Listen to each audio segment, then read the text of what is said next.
So we had a good conversation. Sarah Spain was on with us earlier. That was fun.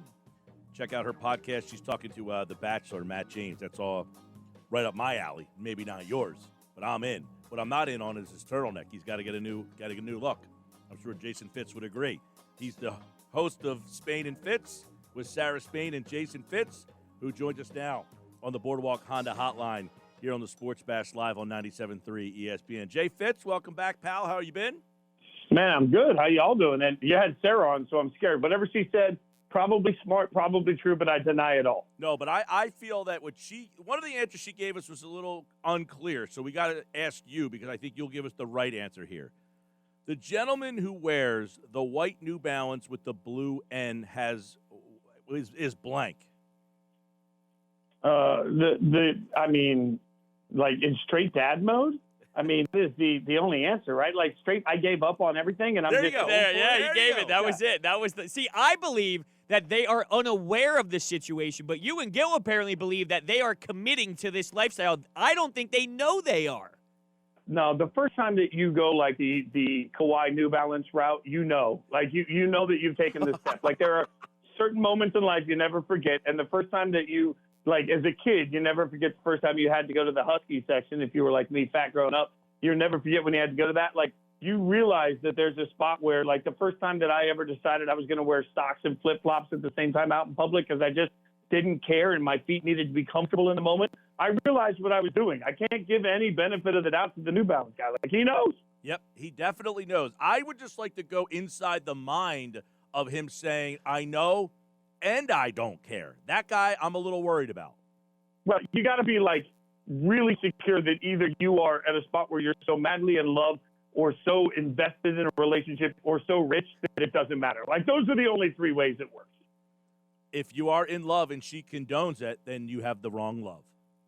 Now that I don't like. I will say this: the first time my wife saw me walk out of the house with flip flops and socks, I could hear her yelling as I was getting in the car. She was giving me a full piece of her mind on this, and I'm like, I don't care. I got home, and I don't think those flip flops are still in the house anymore. I think she made that very clear. Now I asked you this question. Now I've met you once or twice, and it was about a year ago. We were at the Super Bowl when we had you on, and I just am making the assumption that you would not go white, New Balance, blue N. So I took a chance in asking that question, but just looking at your style, I would think that wouldn't be you. No. I mean, that's a level of give up. Like, I mean, I don't have, if I had Golic money, maybe, but where I am in life, I don't have that level of confidence. Like, you really got to have confidence that you are unshakable. You are Iron Man if you can wear that out in public and feel good about it. Jason Fitz, Spain and Fitz, 7 o'clock, 97.3 ESPN. Last week, we missed you, and I wanted to get your thoughts on where Andy Reid is in the pantheon now of NFL head coaches. Because here in Philly, it's a very odd relationship. There are people who he couldn't win the big game. And then even when he did win the big game, it was still kind of eh. But forget that. He's now entering a new level, is he not? Yeah, 1,000%. And I think that's one of the under-talked about parts of what we've seen now. This is a different Andy Reid. And I know we've talked about the fourth and short call that we've all talked about a million times, right? And the gumption that it takes to make that call. But there's a big difference between playing and coaching with fear for failure versus going out there and just gunning it. And that's what this version of Andy Reid has done. And for everybody, that light comes on differently. But, I have to look at Andy Reid and say, hey, the entire way this process went down, not just having Patrick Mahomes, developing Patrick Mahomes, having the courage to get away from Alex Smith when they weren't sure what they had with Patrick Mahomes. Like the number of times that they've made decisions that most coaches that are not comfortable in their own skin would never make. The fact that Andy Reid has become this version of himself almost undoes all of the close but not close enough moments in Philly. And we've forgotten so much of that's not even when he eventually goes to the Hall of Fame and he's that level of coach. When he does, I don't think the Philly story and the negativity that was around it a few years ago is even really told in the same light. It'll be they got so close and they had so many opportunities and then he got over the hump here and that attributed to his greatness. At this point, the machine is just going on Andy Reid, and rightfully so. Like, you don't beat the Chiefs by just outplaying Patrick Mahomes. You got to outcoach Andy Reid. That is difficult to do. This version of Andy Reid is on fire. Yeah, it's absolutely incredible. And we always talk about this. Will we ever see a dynasty like the Patriots? Again, Tom Brady and Bill Belichick. And I think it's crazy that as soon as that's over, and it's not over yet for Brady, but as soon as that's coming down towards the end, here's the next two that can do it seems like. And we were kind of going back and forth yesterday. If it was Andy Reid and Aaron Rodgers, I don't think I would feel that they could put together a 10-year run or even more than that like the Patriots did. But it's because it's these two guys, I think it can happen. What say you? Yeah, absolutely. Sarah said the other night on the show, it's almost unfair to be an AFC fan because you just lived through the Patriots dynasty and it feels like you're at the cusp of a new one. I think that's such a real thing because of the personal connection you can feel. And look, Brady and Belichick didn't always get along, but you understood that they were on the same page. And that's really hard to do. When you watch the way Andy Reid and Patrick Mahomes relate to each other, you can feel it from a mile away. Like, you can't fake that level of camaraderie and trust and belief and relationship. And they have it in so many ways that it's impossible not to look at it and say, okay. I mean, I think that the Chiefs are on the precipice of being as good, if not better, than the Patriots were for their dynasty. And they are about to give everybody in the AFC just that beat your head against the wall feeling for the next decade because they've got smart people running the organization. They've got a great quarterback, a great coach, and they're going to become the type of team that people want to play for. I mean, it's just everything has lined up perfectly for Kansas City, and now they've hit the life home run that will come from a decade-plus of dominance. All right, so this is a tough question to answer. Now, Zubin Mehenti will be on tonight. Full disclosure, I recorded that earlier, and he said something, so you can listen to the full interview at 4:30. But here's the thing he said. He's rooting for Brady because the story. We're in a story business, the better story. That would be 7 Super Bowls. But Mahomes winning back-to-back and then almost becoming the next generation's version of Brady, what's the better story? Oh, yeah, I totally – and Zubin, by the way, great human being. But he's wrong here. And, I mean, absolutely. The better story for me is Mahomes climbing the mountain. I mean, the fact that Mahomes we almost forget that 3 out of 4 quarters last year, he didn't play particularly well. So this is a different version of Andy Reid. It's also a different version of Patrick Mahomes this year. Like, he has a level of fun in his eyes. He's got that Steph Curry sparkle, right? Like, so for him to come in and just absolutely trounce the Bucs would be, I think, the bigger story because now you've got the moment of, yeah, Brady got there, but look at the passing of the torch and Mahomes and how great he's going to be for how long. I mean, Brady's not going anywhere, but I think Mahomes really cementing his legacy as the next great quarterback. And look, you guys know I'm a Raiders fan. I grew up knowing that John always was going to kick my favorite team's butt twice a year, and it was going to be difficult to watch. That being said, I have never felt as helpless as a Raiders fan as I do right now watching the greatness of Mahomes, Reid, and the Chiefs.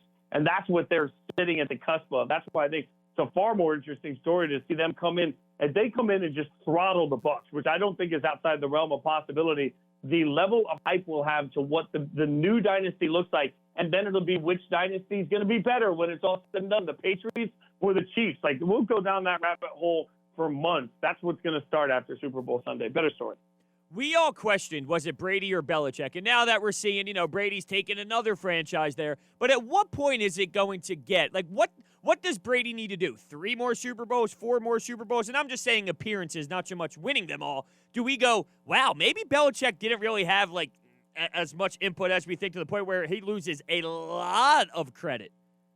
I think the only way that Belichick loses a lot of credit isn't because of what Brady does. It's what the Patriots do moving forward. Now, understand that, to me, both of these gentlemen are on very different timelines. So the question of how they are separated for Brady is immediate because he's under the pressure to do it right now. For the Patriots, it becomes, can Belichick build the organization back to where it was or close to where it was without Tom Brady? And that's a process I don't think happens in 1 year. That's a process that I think could take 3 years to really have a great answer to. The Patriots didn't do anything that most teams don't do. They took a flyer on an affordable quarterback, and they were wrong. So now the question becomes, how do they build when they get the opt-outs back and they've got more of their roster intact and they presumably have a different quarterback situation? Who are they? If they turn into a 12-win team right away again next year, then I think we could look at it and say maybe it was both of them. Maybe they're both incredible. But if the Patriots become the 7-9 to 5-11 sort of team that stinks year in and year out, while Brady's out here winning double-digit games every year, that's going to be the real conversation. If the Patriots can't win more games, then the conversation will shift to it was Brady all along, no matter what success Brady has. All right, I want to ask you about this Goff Stafford trade. Everyone's knee-jerk reaction is that the Rams won the deal. But as Field Yates tweeted and you retweeted, they do not have a first-round pick again until after 2023. So Stafford better be significantly better than Goff, right?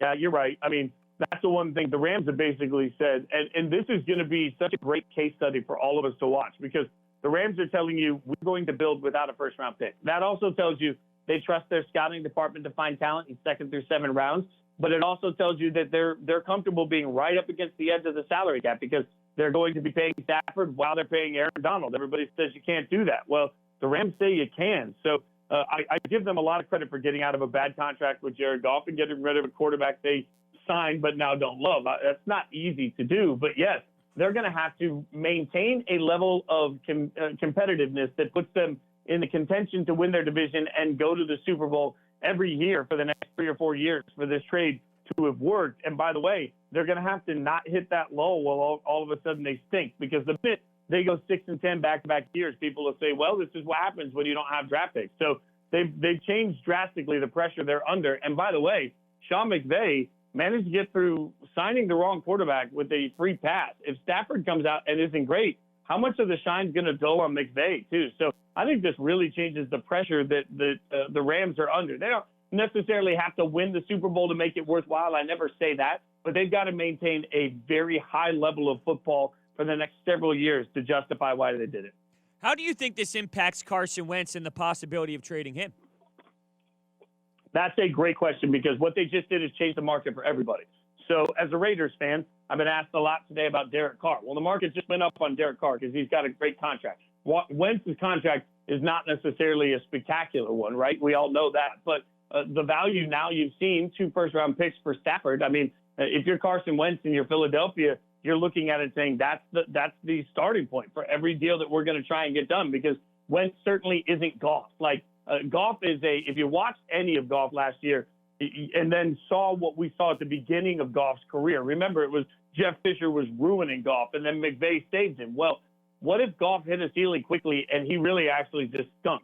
Now, we've seen Carson Wentz be very, very good, and then it seems like suddenly the wheels have fallen off. But if I run the Eagles, I'm looking around saying, all right, in this competitive market where I think Derek Carr can get 2 first-round picks as well, you can't tell me that the value for Wentz isn't somewhere in that range. Jason Fitz, I know that you have to be highly anticipating the Al Davis 30 for 30 coming up, right? Oh, yeah. I'm lucky enough to have seen a large chunk of it. I haven't had the opportunity to watch all of it, but very cool for anyone that hasn't seen the story on it. They, instead of interviewing new people, they had people come in and narrate, and they used CGI. So the documentary starts with Al Davis, very Mandalorian here, Al Davis standing in the new stadium. And it's a sort of earth-shaking moment, but it's a great story, and the way they told it, I think is really impressive. Anybody that believes in conspiracy theories between the league and different teams when they battle should watch it. I think it was really well done by the NFL Films people. That is Thursday night at 9. We'll talk to the producer, Ken Rogers, on Friday after the show airs. And Jason Fitz, of course, like all guests, appeared via the Boardwalk Honda Hotline. He's the host of Spain and Fitz. Good conversation, Jay. We'll catch up with you again soon. I always say it, but I love coming on with you guys every week. Next year, if the Super Bowl drinks are on me, but only 1 round because I'm very cheap. 1 round, that's the max. Los Angeles, here we come. Jay Fitz, appreciate it, man. And he, like all guests, appeared via the Boardwalk Honda Hotline.